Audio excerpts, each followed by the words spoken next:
time for Legal Desk now, and this morning we're looking at noise pollution.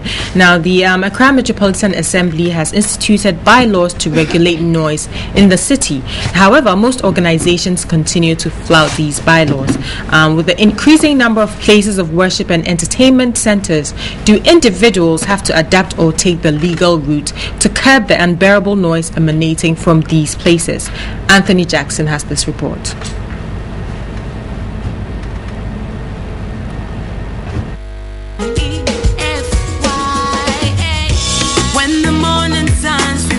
My room as I wake from another dream of you. Sounds can be beautiful, but it is not unusual for it to become unbearable. Noise pollution has become a cancer that many inhabitants in Accra now have no option but to adapt to it.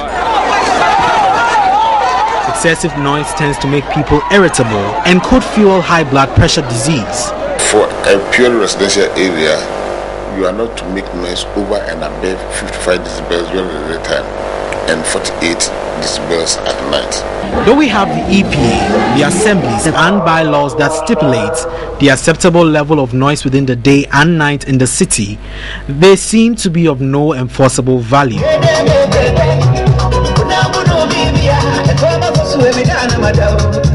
The best part of your sleep is stolen when you have a mosque or church nearby, as early morning prayer calls and Friday all night take over. The real show, however, awaits you when you step out into the street or to the main business district. You are now greeted with different renditions, the ones that destabilize your system of the day. Transport operators with desperate calls for passengers.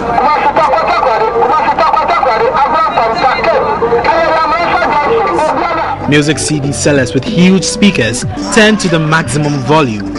The out-of-car pharmacists trying to make sales.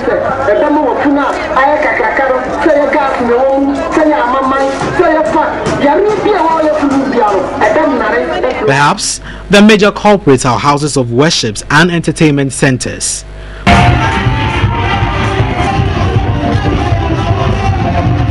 For individuals living close to worship centers, the idea is to remain silent about the issue. Sometimes they overdo their church activity. When you talk, people will say you are antichrist or that sort of thing, because you are criticizing the church.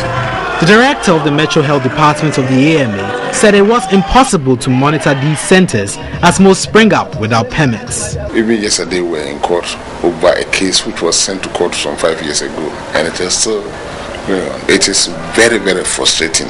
I'm sure if the courts were happen, all this thing wouldn't happen. Currently, individuals charged with noise pollution are initially warned, but if the situation remains unchanged, the guilty party will be fined. With the AMA handicap, do individuals have to think of ingenious ways to deal with the situation?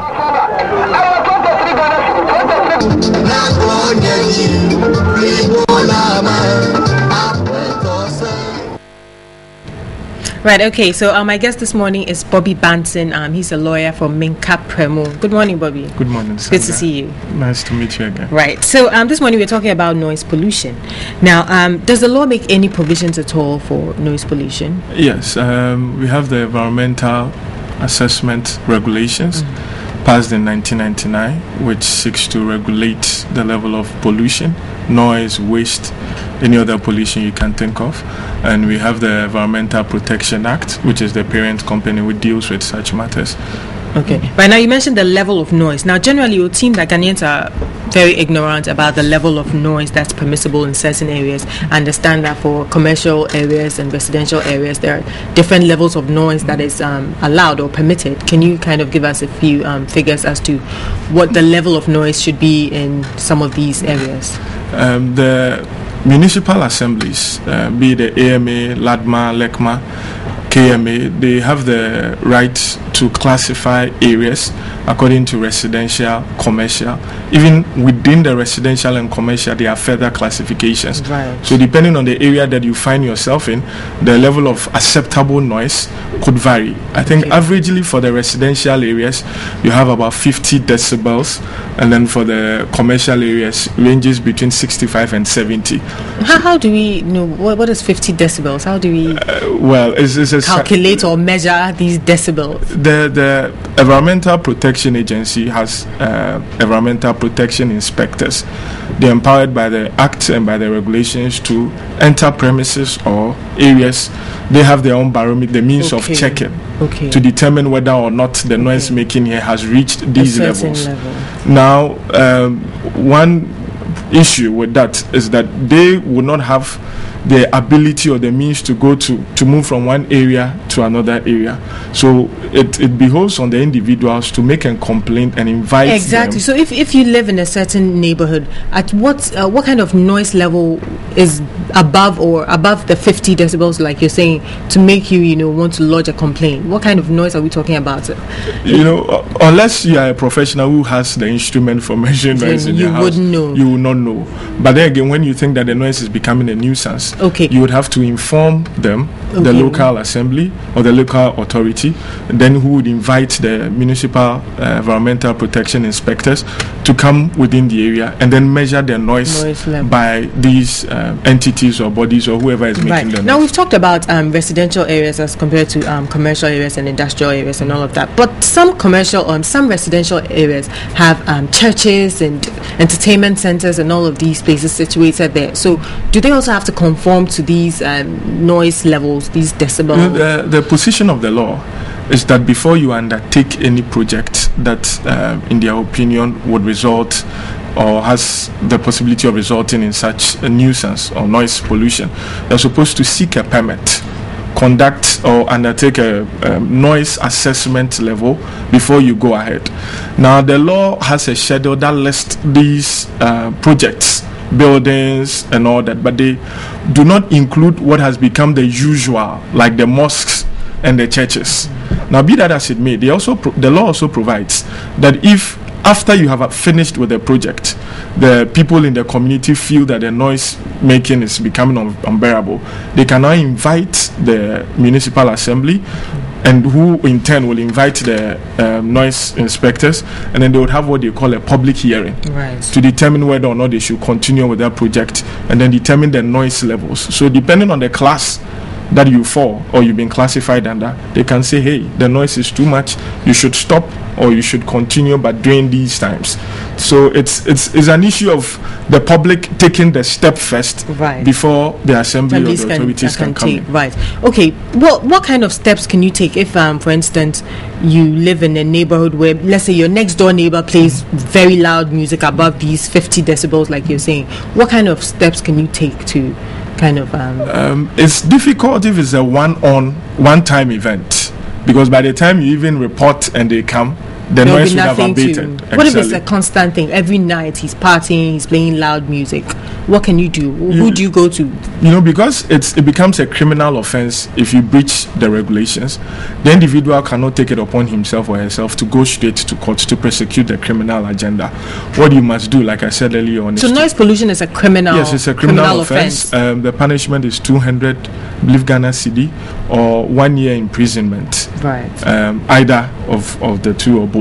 And so once you make the report, then that is as far as you can go. You, the individual. Who do you report to? You would have to report to the local assembly authority. So if it's in Accra metropolis, you would have to report to AMA. If it's Ladade Kotopon, you report to LAGMA. If it's in Kumasi, you report to KMA. And then they will take it upon themselves to institute the proceedings as laid down in the regulations to make sure that the noise is abated. How does EPA come in with regards to noise pollution? What role do they play? The EPA has what they call environmental inspectors. They are supposed to move from neighborhood to neighborhood to ascertain the level of the noise that is constantly being churned out from these pubs or churches or mosques. Now, it is only the inspectors who can prosecute, because they would be able to know the noise making levels, whether it's gone beyond the allowed or the permitted levels. Right. The local assembly also plays an important role because they would initiate the proceedings that will be carried on or prosecuted by the environmental assessment inspectors. They have a lot of powers. They can enter your premises without permission to check the noise levels that you are making. Okay. Is the EPA giving enough power to take action against the noisemakers, or it still boils down to the municipal assemblies? Yes, I think they are supposed to work hand in hand. That is what their rules, the law states. Okay. They are supposed to work in hand with the municipal assemblies. So the municipal assemblies will institute the criminal proceedings, but of course it is the EPA who has the mechanisms of determining the level of noise. So it's supposed to be a collaborative effort between the EPA and the municipal. Are these cases very common? Do you find a lot of cases in courts where the metropolitan or municipal assemblies are, pursuing such cases? Honestly, I don't think they will be that common for two reasons. The first, when they come to you first, what they do first is to give you a warning.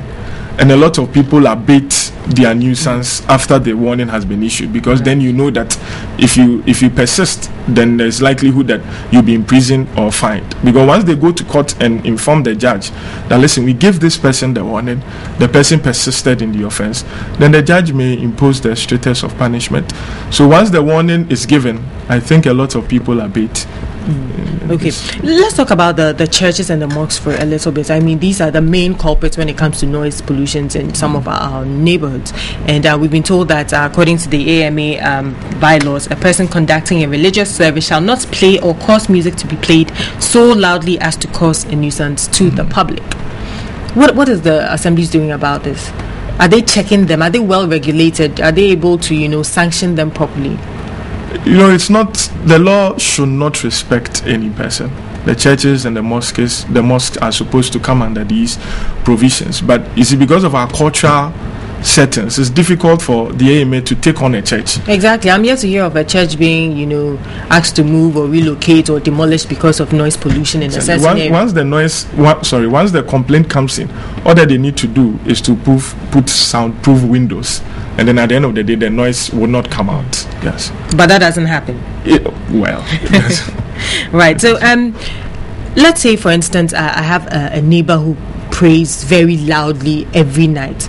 Will that constitute noise pollution? Yes, once you're able to. You see, it's not a matter of what you determine to be noise. It is the decibel levels. And that's what we are unable to determine. Is it like maybe the sound of an airplane flying, or what exactly is that decibel? The environmental is a means of measurement. Just like you'd say that your temperature is 30. But how are we as citizens supposed to know what that's 50 decibel?